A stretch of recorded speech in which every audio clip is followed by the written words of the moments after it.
Okay. First of all, I'd like to welcome all of you here. Pretty happy. Like, I know almost every one of you, either from the last seminar or from even way before. So it's a good group. What I want to focus on today is basically 4 years ago or 5 years ago, when I really started intensely working with Omegawave, I had tons of questions. And what I want to focus on is addressing this thing to my past self 4 or 5 years ago. Because when there's German coaches who want to use Omegawave, usually Michael refers them to me and, hey, just call Gerrit. And basically, all those questions that come, I try to really get my practical implications. Just an inside look how I approach things. Let me give you a little short introduction about me. Right now I work in ice hockey, or we work in ice hockey, but I can't play ice hockey. When I'm on the ice, I look like a newborn giraffe. I don't know how to skate. I came originally from American football. I started playing in Germany, went to college, played for the University of Wisconsin, came back, and I started an agency for consulting in pro sport. And since then, we've worked for ice hockey teams, and for the past 4 years, basketball teams, sorry, and for the past 4 years, we've been focusing on ice hockey. And when we work with teams, basically there's 4 types of people, types of persons we got to address when we talk to them about our philosophy, the way we want to train the athletes. And that's basically the guys that own the club, the guys that pay our bills, the guys that manage the club, those are the stakeholders, I'll say. And then the guys that coach the athletes, the coaches, the whole medical team, be it physical therapists or doctors, and then there's the athletes. And I think there's 4 completely different ways we talk about the similar things. And that's what I'd like to address.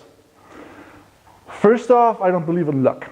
Like, when we carefully choose which type of coaches we want to work with for the next years, we always talk to them in the first talk about how he sees the whole thing of luck in sports. I don't believe in luck. I believe in probability and responsibility. I think that's a big difference. When a coach says, or I say, we just lost the game because we weren't lucky enough, I give the responsibility to the universe instead of thinking, okay, what do we have to do better? And I think the first thing when approaching things like Omegawave is to identify the group of people that you work with. Do they share the same philosophy? Especially in terms, for me, do they share the same philosophy in terms of luck? Because at the end, Omegawave is just one piece of the puzzle to improve a probability of winning. And there's a lot of things, and I want to talk to you about some of the applications of Omegawave. So, first, stakeholders. I don't talk to managers or investors a lot about the specifics of what we do and the specifics of training. I'd like to talk to them about numbers. They like to know numbers about their athletes, and basically they like to know numbers about their investment, because they pay a lot of money to maybe manage a team or manage some players, and they want kind of a return of investment. For some, it's a hobby. For example, I worked in Cologne for a big ice hockey team there, and there is an investor that doesn't really want results in terms of money, but he wants results in terms of performance because he goes there every weekend and he wants to bring family and friends. So in terms of numbers, I got to talk to them. There's an investment, and our job, my role, is to give you a return on the investment. And there's 2 things we like to talk about. One is wins above budget. For example, if you look at the German Ice Hockey League, there's 14 teams in that league. And everybody has a way different budget. Look at German soccer. There's Bayern Munich, and there's teams way down the bottom. And there's just it's not a level playing field. When I played college football, it's a similar playing field. And when you look at the NFL, similar playing field. They got kind of the same money. In Germany, different story. So when I talk to them, I say, I see my responsibility in helping you have the team score wins above budget. So when we have a team like Wolfsburg, this is the team we currently work for, one of the teams we currently work for. They're number 8 in the league in terms of budget. Last year, we finished 2nd. So this is the thing we really want to focus on. This year, or one thing we talked to them about is how much money did each point in that league cost you? And that's really, really important for them. And when we look at a team like Wolfsburg, we pay a lot less money for each point. So that's the first thing when talking about Omegawave and things like Omegawave. It's not only regarding the Omegawave. How can we help them to save money? And Omegawave is one thing where it doesn't cost 10,000 euros. It's an investment of 10,000 euros, which possibly, if I keep to my responsibility, helps you save more than 10,000. And that's the only thing I focus on. I don't talk to them about physiology. I don't talk to them about, oh, well, it helps us make more decisions in terms of what exercise we use or how intense we're going to use it. They don't care about it. So this is what we focus on with stakeholders. This year, we're number 11 in terms of budget. Right now, we're in place 3. So our part of the promise at this point, we're keeping. We're just one piece of the puzzle, though. Just as Omegawave is one piece of the puzzle. The second thing, talking to stakeholders, is time lost through injury. I don't have to cite all the data, especially in football, that says like time lost through injury correlates really, really well with the outcome at the end. It's obvious. So we just focus on giving them really the numbers, saying this is our promise. Your promise has to be give us all the tools we need to keep our promise. And our promise will be we will do our best of our ability to give you these numbers. Last year, we had like 50% less injuries than the rest of the league on average, and that's what we want to focus on. Looking at each individual athlete to really make the best out of each individual athlete, to have in the end winning, we need good tactical development where the manager invests money in a great tactical coach. We need good technical ability where the investor invests money in either athletes that bring great technical ability or also on technical coaches. What the movement right now is, a lot of teams invest a lot more also in movement output, looking at strength, speed, and a lot of teams invest in that. They bring strength coaches, they bring performance coaches. Also looking at movement efficiency, they invest in that. And the way we approach it in terms of Omegawave, when they ask us, hey, why do we need this? What we tell them is, well, yeah, at the base of everything, though, is can they use all those things in their packed schedule? Like, do they have the ability to adapt to your investments? You pay a lot of money for your strength coach, but does he have the ability to adapt to that? And Omegawave is one piece of the puzzle.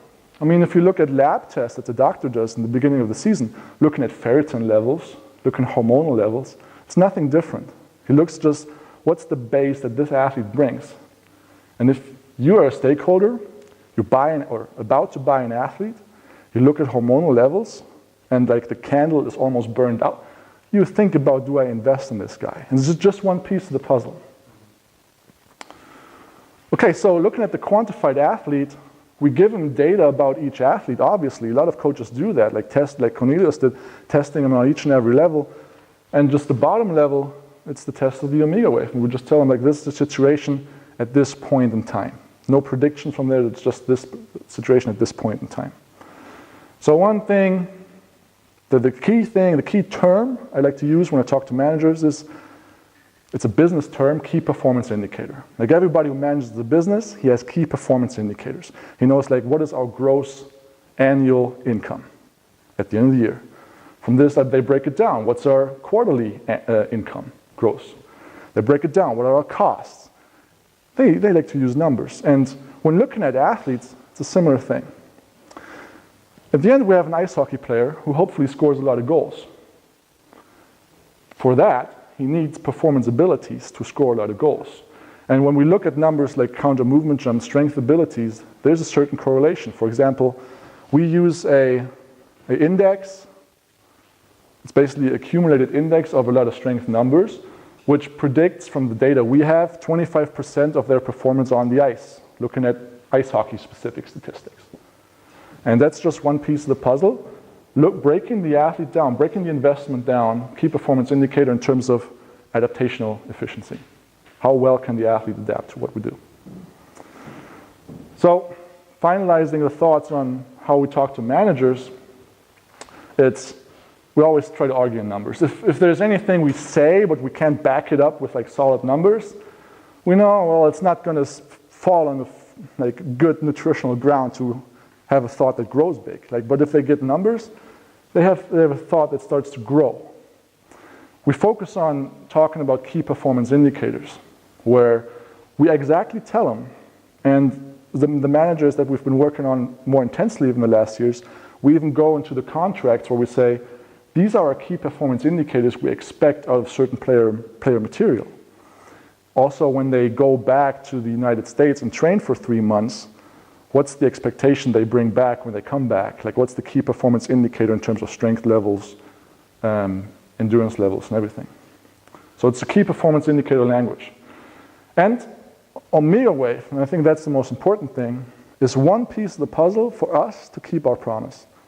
Like, he pays us a lot of money to keep the promise of wins above budget and to keep the promise of injury reduction, hopefully, or keeping below league average, at least. It's not about the training, but it's our job to also manage the people to keep that promise. And also, we say there's certain technical devices we need to keep our promise, and Omegawave is one piece of this. So that's how we talk to stakeholders. Medical team. I studied medicine myself. I'm going to be a doctor in April, so I've got still a little bit to go. But it certainly helped me to talk to doctors. And in the past years, I've made a lot of mistakes talking to doctors. And I've made a lot of mistakes talking to doctors about Omegawave. Because doctors, they're like a really special kind of breed. I have highly respect for the responsibility that doctors have and the amount of time they have to keep that responsibility. So that defines them in the way we have to approach them and talk to them. Basically, what I tell them when the discussion comes onto how do we manage the training process, and maybe they see the device or a player told them about it, or we bring up the topic, what we basically tell them is, hey, it's nothing else basically than what you know from HRV. Like, HRV is a concept that's really established in medicine, in German medicine, in worldwide medicine. It's like since the 1960s, medical doctors use HRV to predict infant mortality in newborn babies. So it's not a new concept. So what we basically tell them is, hey, it's like HRV, but you do it maybe once a year or twice a year, and we have the ability to do it every day. And it's also like ECG. At the beginning of the year, the doctors do a medical test, see if everybody's fit to play the game of ice hockey, to make sure there's nobody on the ice that has a high probability of dying a sudden cardiac death. And this is what we do in the beginning of the year. And what basically we tell them is, it's extended cardiac monitoring. We do it year round. And there's 2 key advantages here. And I'm going to show you 2 examples. One example is, they had an athlete, they did the ECG, and it came back normal. Same athlete does the Omegawave test, and what we see is, we see a cardiac arrhythmia. So it jumps from one cardiac pattern, beat pattern, to another, okay? And this is what the Omegawave terminology would be non-functional adaptation of the heart. And this is something we'd like to discuss then with the doctors in terms of question, hey, have you seen this? What do you think of this? Do we have to address this? And it's for us just an extra level to make sure. We had a long discussion about this. With this athlete, we approached the doctors.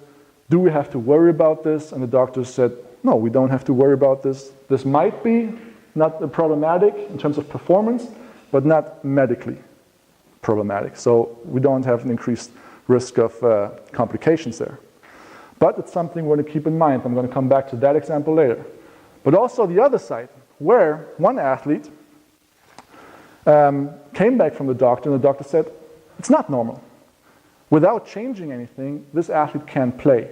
This is something that's called atrial fibrillation. So the upper part of the heart, which pumps blood in the chamber, it goes like zzz. So instead of pumping like this, it goes zzz. So blood doesn't flow really nicely. So this athlete would have to take lifelong medication, at least, or maybe even have surgery to cut a nerve in the heart to improve this.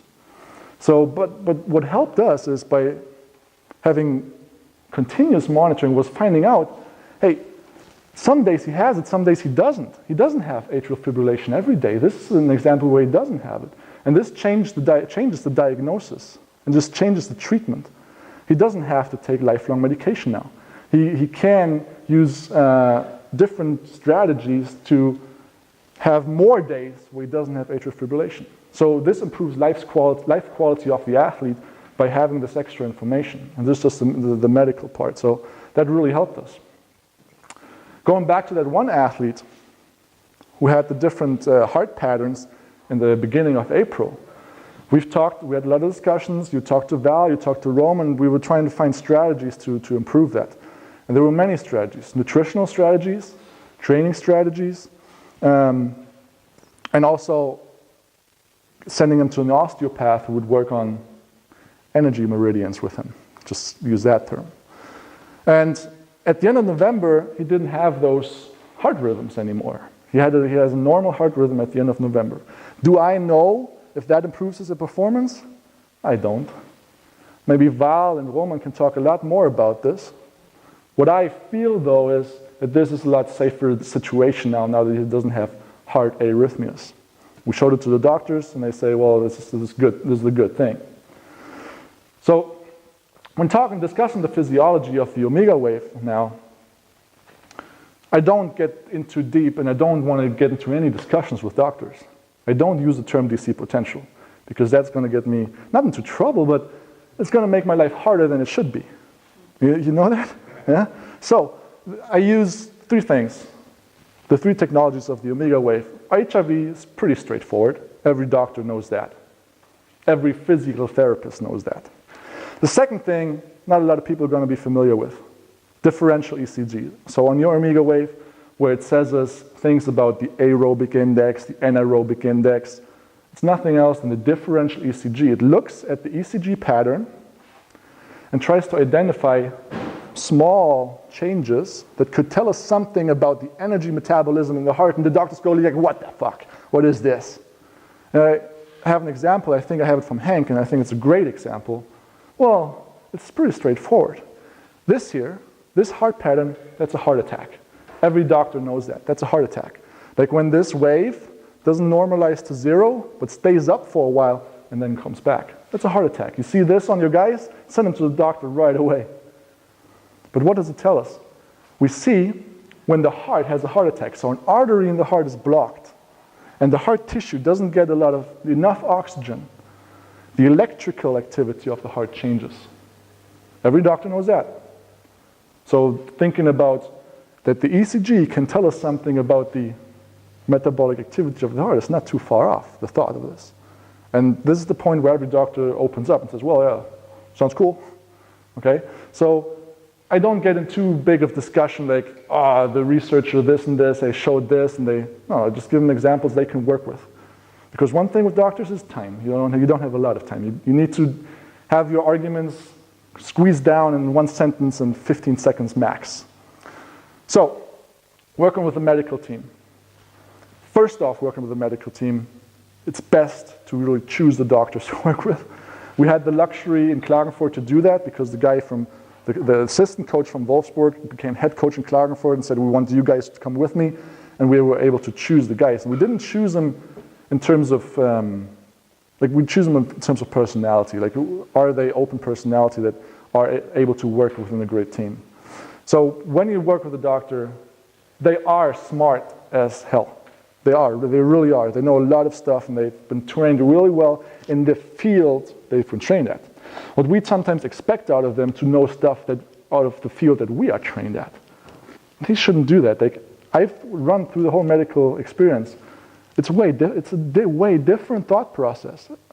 Although a very important thought process if you try to save people from dying, but maybe not the right process that you need if you have people that are not dying, but you want to make them better.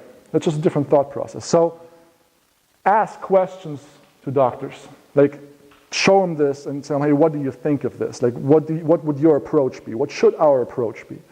They know what they're doing when it comes to keeping people alive. Never tell a doctor what to do until you have him at that point where you have asked a lot of questions. And he doesn't know. Yeah, exactly. When he is at the point where he trusts you enough to say, I don't know. Do you? And at this point, you might be able to tell them what to do. But doctors are not used to having anybody that tells them what to do. Not a patient, and that's good. Not a patient, not a different doctor. They have to carry their own assets and their own responsibility, and they make their own decisions. And there's not a strength coach or a performance coach coming and telling them what to do. Ask them questions until they open up, and then you can discuss what we need to do, or might need to do.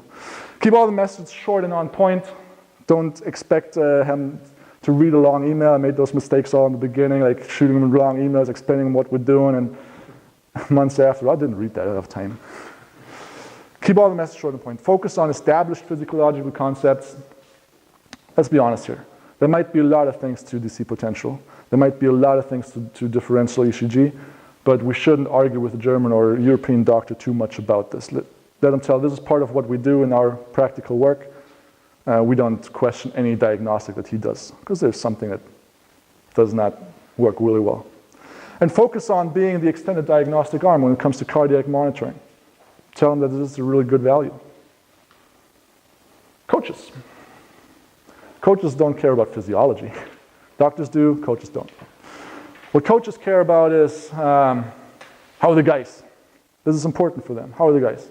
And the first message we try to transport when working with coaches is, well, look, we might have a great team. You might have done a great job in getting the right people on board, the right athletes on board. We might have done a great job in the preparation to really get them on point. But look, there's a long season, and it's not about what they can do or could do.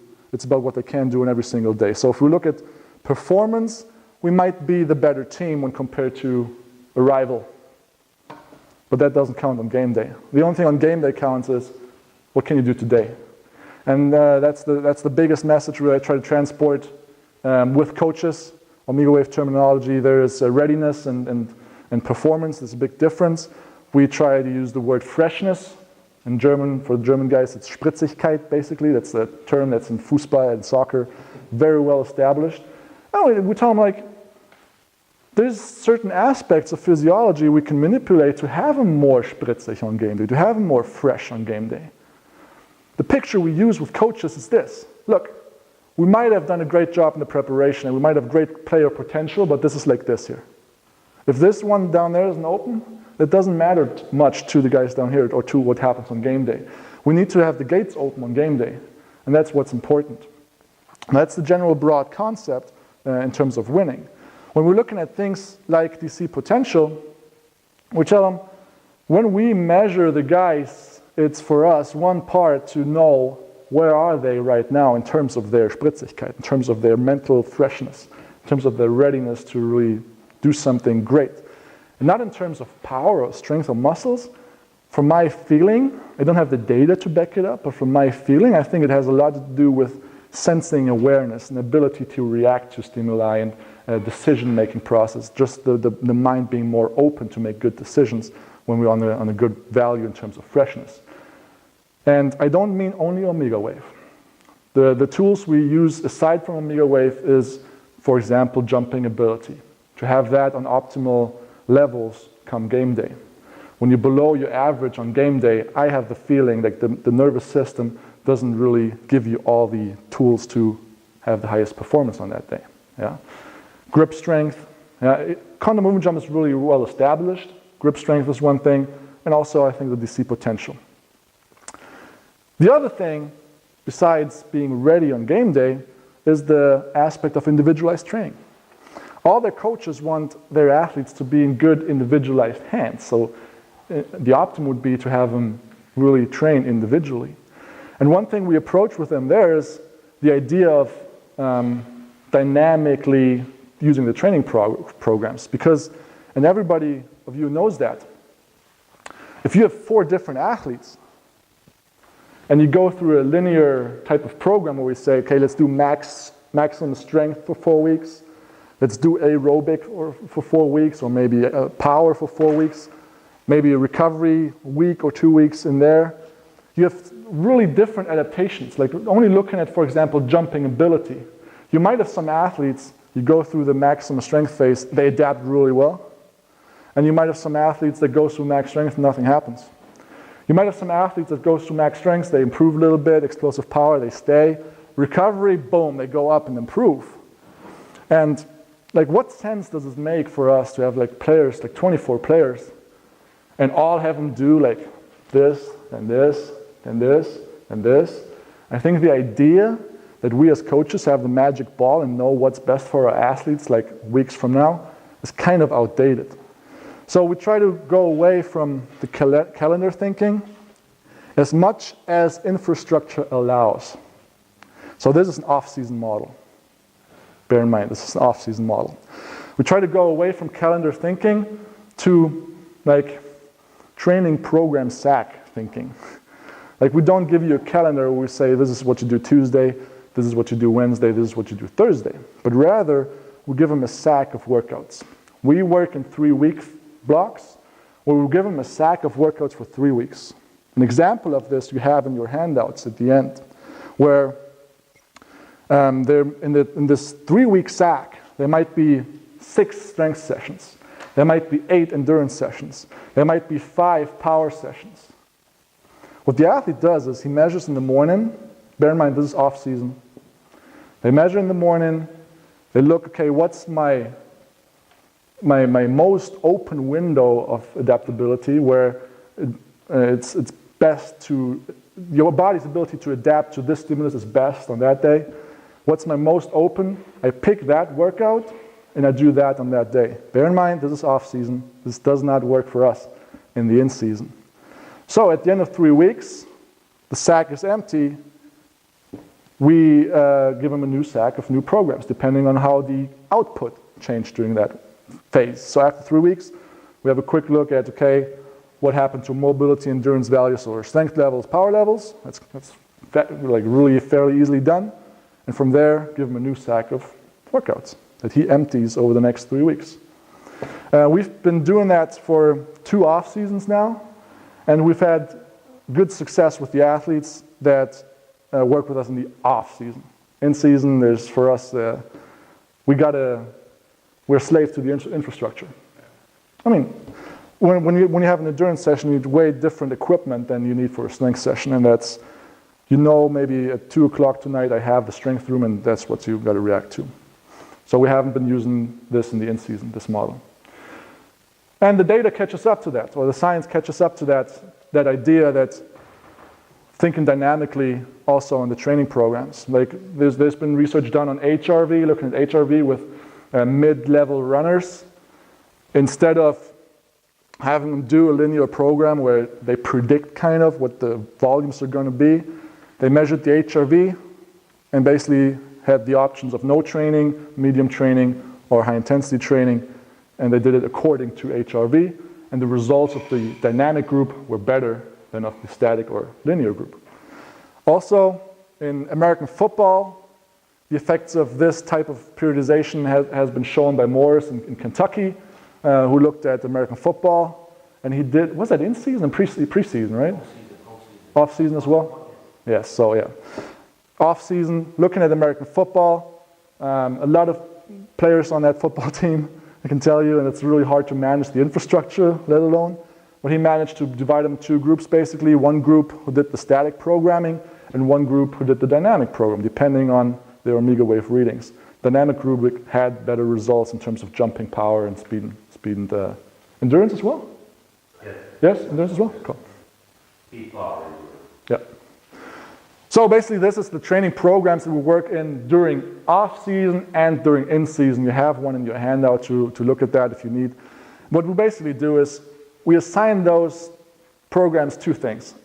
It's a letter and it's a window. Now we have the option. Now we can say letter B on Friday morning, or we can tell them, well, there is no calendar, just use this. So this gives us the flexibility to, when we are fixed to certain infrastructure, because there's times in the off season where we still are, we say, hey, it doesn't matter what your window is, you guys do B on Friday morning, or you do B, you do C. Okay, get the idea. It gives us a really good, nice amount of flexibility there. So, coaches, it's the idea of having our players as fresh as possible on game day. And it's the idea of individualizing training, where we say Omegawave is one part of this, where we use this and implement this. It does not mean that we make decisions only on Omegawave, obviously. I've had one coach in Cologne, Icehockey, great coach, won the Stanley Cup. First week, what he told me is, Gerrit, at the end of the day, all decisions you make in coaching is from here. And I think he's right. The data helps us to evaluate more and maybe have the decision on a higher level, but at the end, there's always going to be lack of information, and you got to make a decision from here. Fergus Connolly had a great metaphor for the role we have, and it's the role of the dashboard in the car. Like the coach is driving, and he's driving fast, and he knows where to go, and we're just the dashboard that tells him like how fast are we going, how much gas in the tank. Or maybe when you look at the rally, where they go, hey, 150 meters, right corner, we just give him advice, but he has to make the tough decisions in the field. It's about maximizing probability for us. By using Omegawave, we don't know are we going to win those games, but I fairly believe that we are improving the probability of us winning games. And one thing, I've heard many anecdotes of this, I would never, ever make a decision solely on Omegawave, especially when it's about taking away stuff from athletes or coaches. So the thing we do when we see across the board bad Omegawave readings in a team, we reduce the training time for the team by 15 minutes, for example. We try to use things that players don't realize that happened. Because I think as soon as they realize, we make a hard decision because I think it's just stupid to really rely on just one thing to make that decision. It's the big picture of everything that comes together. So we reduce the training time by total. What we also do is when we have bad readings across the board is work with the coach to vary the setup of drills. So they might have a drill where they have 4 groups of 6 players, and we might vary that drill to 2 groups of 12 players. So they have more rest and they can do each exercise with higher intensity. This is pretty straightforward. So this is one of the most important part of the athletes. How do we communicate with the athletes? We don't try to get in their head. I hear a lot of coaches that say we try to have them understand. I don't try to have them understand. I think being fast and being powerful comes from here, not from here. And the more we can get away from here and to here, the better the improvement of the athlete. So we try to talk to them that attracts more of their emotion than their brains. And I see a lot of the things as marketing. So for example, when we talk about performance improvement for athletes in terms of adaptational levels and stress and recovery, we talk to them about Wolverine. Wolverine, everybody knows Wolverine now, even the young athletes, now that the movies came out. He's the superhero that doesn't fly. He's not made out of steel. He doesn't have laser vision or anything. But what he can do is he can recover really, really fast. He gets shot and it just recovers. So what we basically tell him is, hey, when you want to be the best you can be, look at Wolverine. Try to be like Wolverine. And we give him steps to be like Wolverine. For example, we start with a 10-point list. 10 points each for each point. For example, 9 hours of sleep, 10 points. Have a breakfast, 10 points. Drink fluid, 10 points. That's the basis. So all this, and also where we introduce Omegawave, is under the umbrella of Project Wolverine and also Project 168. The week has 168 hours, and it's not about the 20 hours that you're on the ice or in the strength room. It's about the time away from that. So we talk to them about 4 systems they can use to improve their performance. We try to not talk too much about recovery or injury prevention. They don't care too much about this, but about improving performance. And that's the 4 vitamins, also learned from Fergus Connolly. Vitamin R for restoration methods. For example, using the ice bath, it's part of concept vitamin R. Vitamin S, everything that falls under the umbrella of sleep. Vitamin M, everything that falls under the umbrella of micronutrients. And vitamin F, food. So what we developed is, with help from the guys from Omegawave, was a really straightforward system for us. When an athlete is kind of in a dump, to have a system to get him out of there. So when we see in the jump values or on his ability on the ice, or he approaches us and says, I don't feel great, that's the latest point where we do a measurement with them. And according to that measurement, we give them strategies, like really concrete strategies. The more concrete the strategies are, the higher the chance the athlete is really going to do it. So what I gave you in the handouts is, what are our food strategies, sleep strategies, restorative strategies, or micronutrient strategies to shift them from a certain point to another. So for example, if you have a sympathetically overdriven athlete, or for this example, sympathetically overdriven, use things that activate his parasympathetic. Like use all those strategies on there are things that are said to reduce parasympathetic. And so far from the measurements we've done, except for some things where it didn't show like this all works. Like magnesium, something increases serotonin in the brain, activates parasympathetic. So all those strategies to activate parasympathetic. And also for sympathetic and also for different DC situations, what is it we can do? We have heard Cornelius talk about osteopathic treatments or manual therapy in certain disease situations. I think you should find that on there as well. One thing with athletes, in the beginning we tried to introduce the Omegawave here as, hey, look at all the data and look at the big graphs, and well, they don't care about this, they don't. And also to improve recovery, they don't. Reduce injury, they don't. But if you show them that this is a tool that helps them to improve performance, they're listening. And the less we try to talk about it, the more success we've had with them. Yeah.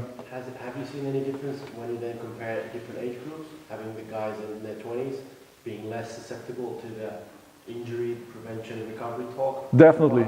30-year-olds, are they more interested in that? Definitely. Guys over 30, when you talk about sleep improvement, they have kids, and you tell them like what they can do to sleep through and everything, they love it. But guys in their 20s, the girls love them. They're superpower. They're superhero. They don't. And I think that's great because that's what makes them great athletes. And I don't want to be the guy who tells them, well, you look at this. I'm not. So. Definitely. As soon as an athlete has an injury, you're his best friend. And as soon as an athlete is in a rut, you're his best friend. We had one guy in Cologne, great player, national team player. He was shitty because that's my reasoning. After season, he played inline hockey world championships.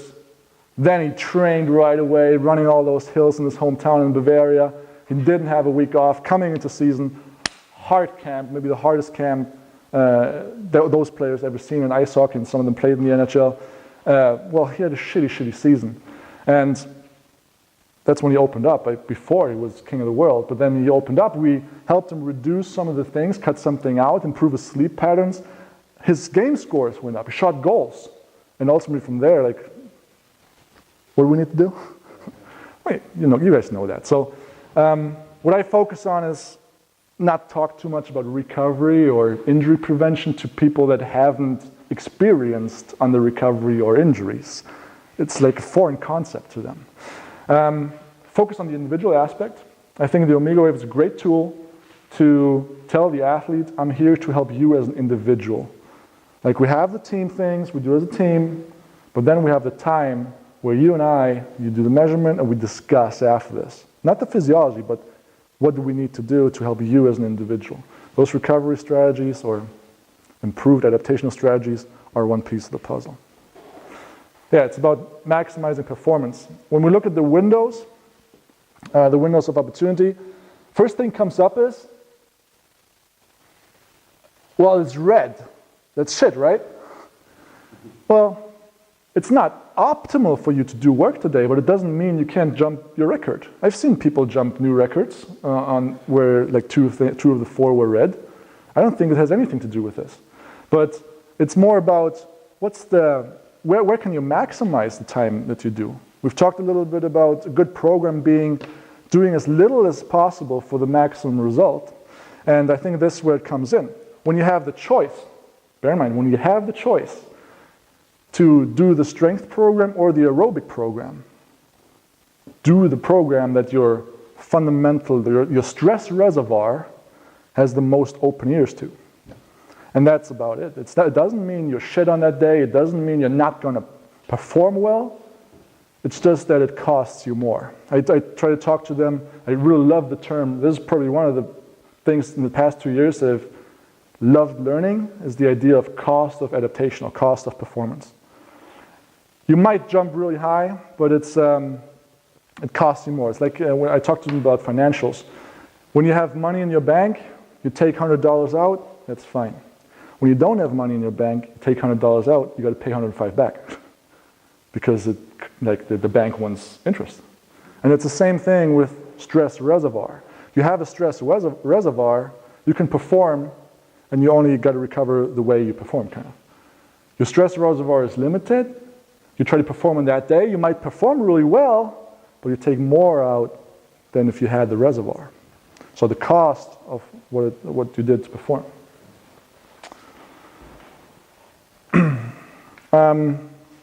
All the data we use, all the data we get from systems like Omegawave, I think are just a catalyst for communication. So at this point, when we use the Omegawave data, it's a possibility to discuss with the head coach, okay, why do we have this situation that 8 out of 12 players of our starting lineups are in a rut right now? Why is that? What is it we can do? And Omegawave, I think, doesn't give us the answers for that. And part of the philosophy of Omegawave is also they don't want to give us the answers, I think, because it's in us to find the answers. But it's a catalyst of communication to discuss those things. Also with the athlete. Finally, the biggest takeaways for me in the last years of using the tool like Omegawave are some do's and don'ts. I think, always, when you try to measure more, you should know in advance what kind of decision it's going to help you with. And I've had some coaches in the Bundesliga that contacted me, asked me about Omegawave, and they say they want to test it, and they just want to try a project on it for 3 months, and I say it's not going to work. It's not going to work for you. You got to know what decision is going to help you on. For example, if you are in front of the decision, an athlete doesn't feel well and you don't know what's best for him, be it ice or sauna, I think that's where Omegawave comes in handy as a decision-helping tool. When you're in front of the decision, do I have to practice more or do I have to practice less to achieve a certain result? I think that's where Omegawave can come in handy. Because sometimes results go down, for example, jumping ability goes down. This can have 2 reasons. Too much training or too little training. Like, from a basic perspective. And Omegawave comes in handy to decide why, well, like what do we have to do? And if you don't have this setup of which decision is going to help me to go either left or right, it's just going to fall in like empty space. Like, it's going to be measurements, it's going to be a lot of questions, like what does it tell us? Where's the science on it? It's going to be a lot of trouble. And I've seen it a lot of times. Basically all the guys that called me want to do a project and said it's not going to work like this, it didn't work. So I think you got to know what you need, what decision you're going to make with this. Take a really, really tiny, and a lot of guys that start with it, they think it's a tiny step, and it's actually a really big step. They're really tiny steps, and reevaluate after at least 3 months. And I suggest for all the guys that start out with Omegawave, and that's my perspective, I think Val might have a different opinion on Mika, my perspective is to start with the individualized recovery. That's the sheets I gave you. Because it's a power vacuum.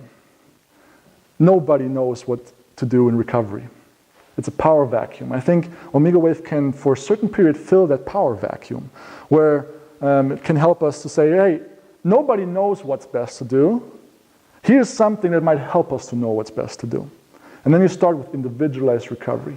Everybody might have set up a monitoring system where they do counter movement jumps over weeks and see how that reacts over the season. They might do training stress balance and work with RPEs or anything. But what do you do when somebody's in a rut? Yeah, you can work on training strategies, but what are the recovery strategies you're doing at this point? And I think this is a power vacuum. I think this is where Omegawave comes in. And when somebody in the Bundesliga wants to try something, I suggest work with that, because that's going to fall on like ground that's very nutritional. And a lot of people are going to be very thankful and saying, oh, this is great, we didn't know it before. And from there, you can work in different areas. If it worked after 3 months, if the opposition was too strong, drop it. Come back after a year or don't. But don't try to force it. Only implement what feels right for you. You might have a great logical argument, but if you don't feel comfortable talking to the guys that make the big decisions, don't do it. Because there might be some piece missing for you. There might be some information missing for you, some skill set that you don't have when you don't. There's a lot of things in terms of Omegawave that we don't use the Omegawave with because I wouldn't feel comfortable talking to the coaches about it.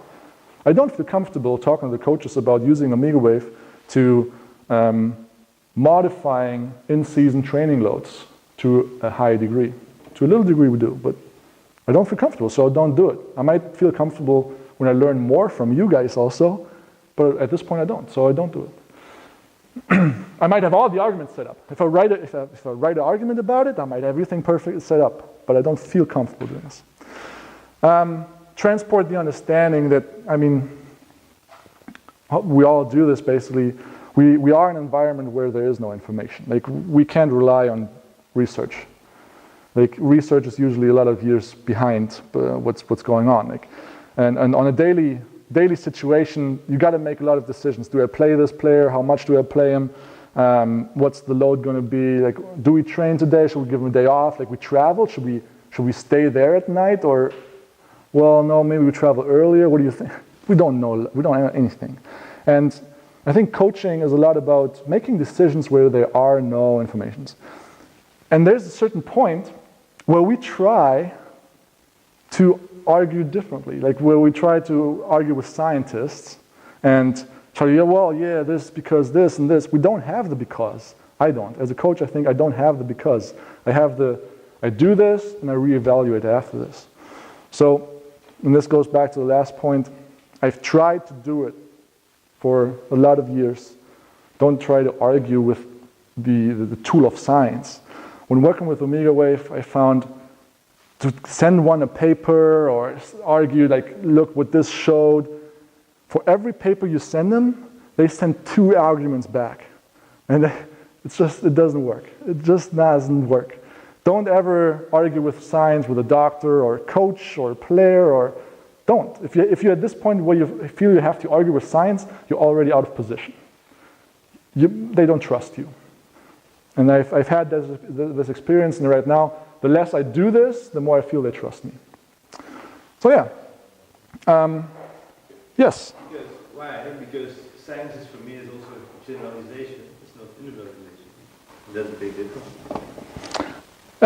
In general, no, because there can be individual science as well. But if you look at the established science that there is, most of it is generalized, and that's where a lot of things get dropped. I think there's a case in recent scientific developments for the N1 science, where they just look at one single individual and look at it more longitudinal.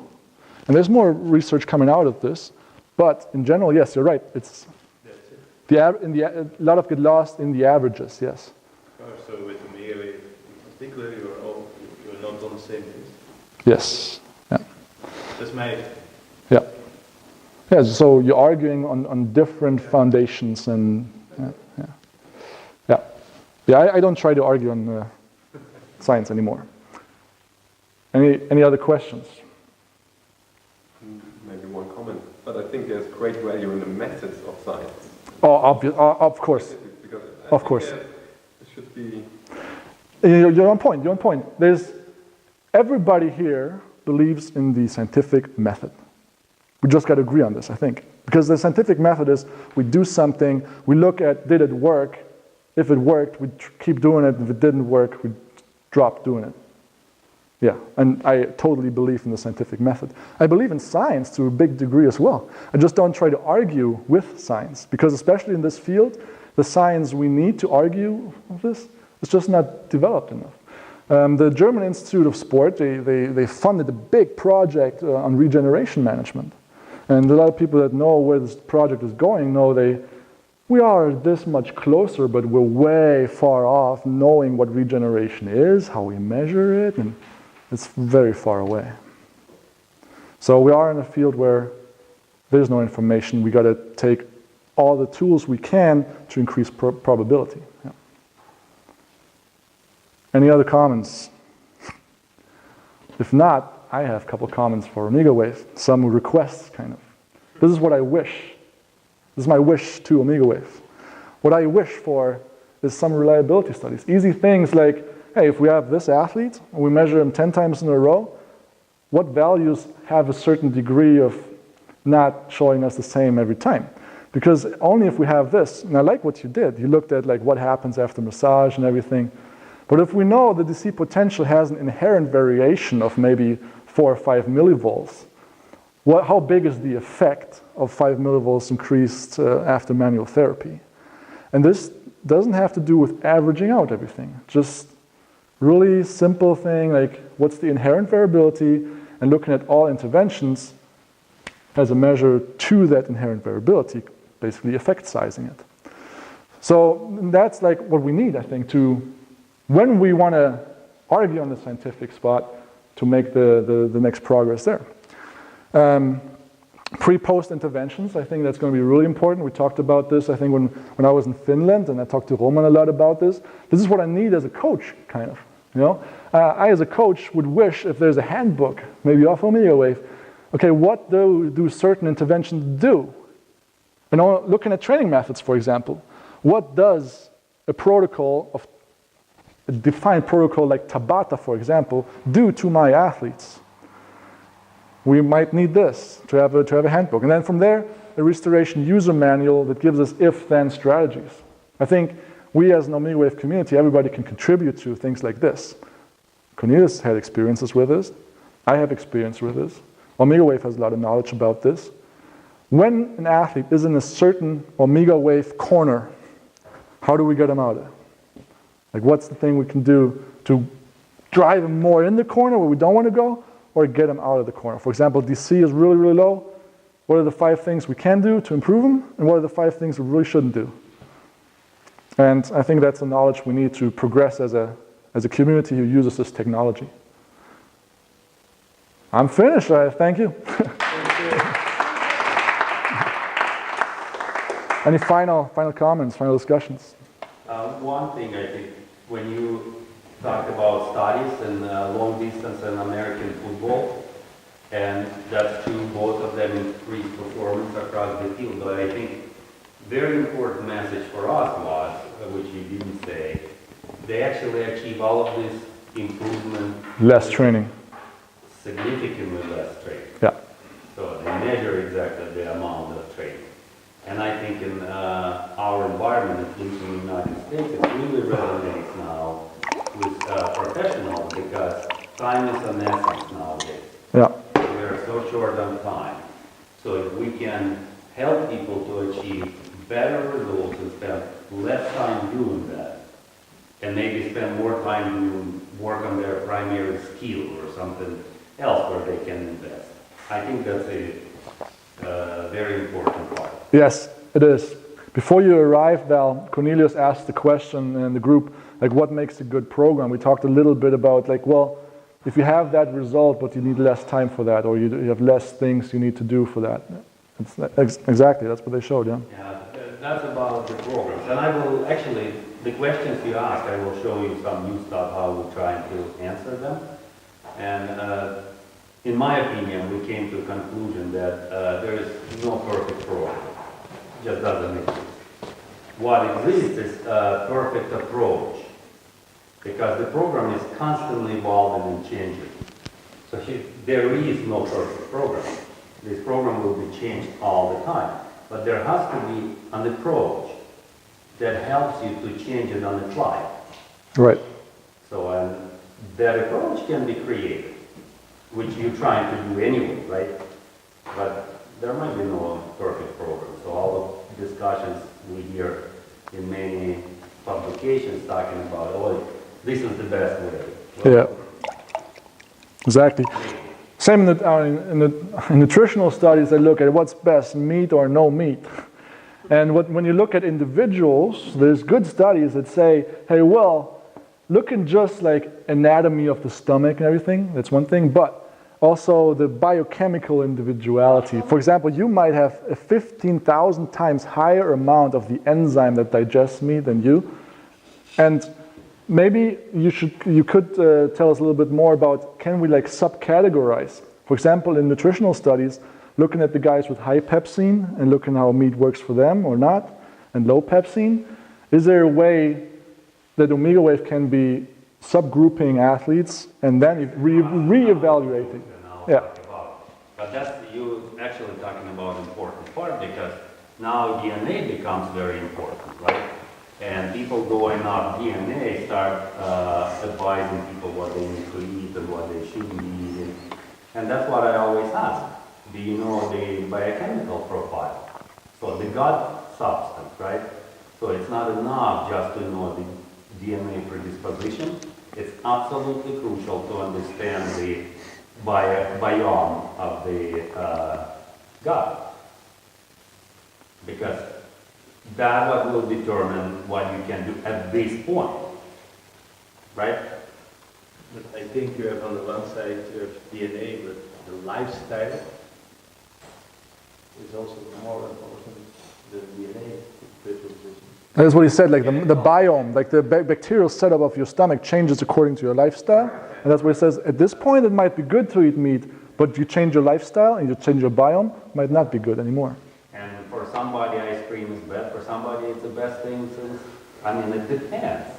It's never the simple question. But that's also where we come to the scientific method. You give somebody ice cream and you see how he reacts to it. That's scientific thinking, scientific working, and it's just, you can't use something that's been tested 5 years with different people and apply it here. Also with the Omegawave, that's a good thing to do. And we've had it with people that had nutritional insensitivities, or at least suspected it. A good thing that's established also in science is having HRV measured half hour after he eats a certain type of food. If HRV shows him a stress reaction, he might not optimally react to that type of food. Yeah. But that's another thing that will change as well, right? Whatever was last week might not be happening now. Yeah. There was a... But there is, once again, I think we actually found a method, approach that addresses for that. That's exactly what I'm going to talk today about. On your... Again, there is no optimal solution. Eat this and you will be fine. But there is optimal approach that can tell you, now eat this, now change this, now do this, now do that. And change it accordingly as the organism is changing. I know one thing for sure. This food is at least tasty, and we can have a short break and have some food now. Okay?